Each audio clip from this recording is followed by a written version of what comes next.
දිසි රණලියව් රූ සිරියුත් මෙපුරගන ඇසිපිය හෙලන පමණින් නොයිති දෙවන. ඒගොල්ලෝ සෙකන්ඩ් වෙන්නේ කාටද? කාටද සෙකන්ඩ් වෙන්නේ? ඒගොල්ලෝ ඒන්ජල්ස්ලම තමයි. ආය දෙවකටම තමයි පුතා. කිසි වෙනසක් නැහැ. එයාලා අර සෙකන්ඩ් වෙන්නේ ඒගොල්ලෝ ඇස් පිල්ලම් ගහන හින්දා. ඇසිපිය හෙලන පමණින් නොයිති දෙවන. දැන් අලුතෙන් ආපු කවිය කොහොමද දන්නවද ඒ කියන්නේ? පීපී අල්විස් පෙරේරා කියනවා මෙන්න මෙහෙම. සමන් මලීගේ පියයුරු දැක නැවත හැරි තබන්නෙමි අලුත් උවමක් කොහොම හරි පැලෙන්නට ඉතා ලඟුණ සුලං පිරි ජපන් බැලුම් යුගලක යනු නොවේද සරි. තේරුණාද?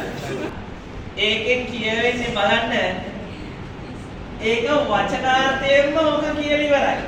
දැන් අර සැල්ලිහිණිය කිව්වා සිසිවන උවන හඳ වගේ මුහුණ සිසිවන උවන ඉංගසුංග ගත හැකි ඉදුප පුඩි කියලා මම එපිලි. තේරුණාද? එහෙම ගන්න පුළුවන්. අද කාලේ කොහමද?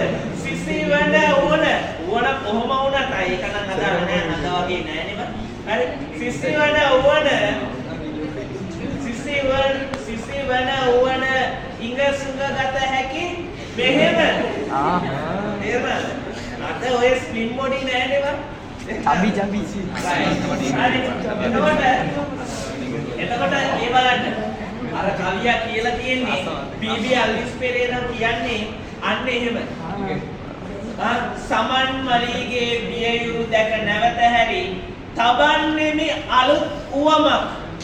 උපමාවක් තියනවලු කොහොම හරි පැලෙන්නට ඉතා ලංමුණ සුලක් පිරි ජපන් බැලුම් දෙකක් වගේ කියලා තමයි කියලා තියෙන්නේ. හරි දැන් ඕක ඒක නීරස විදියට කියලා කියනවා නේද?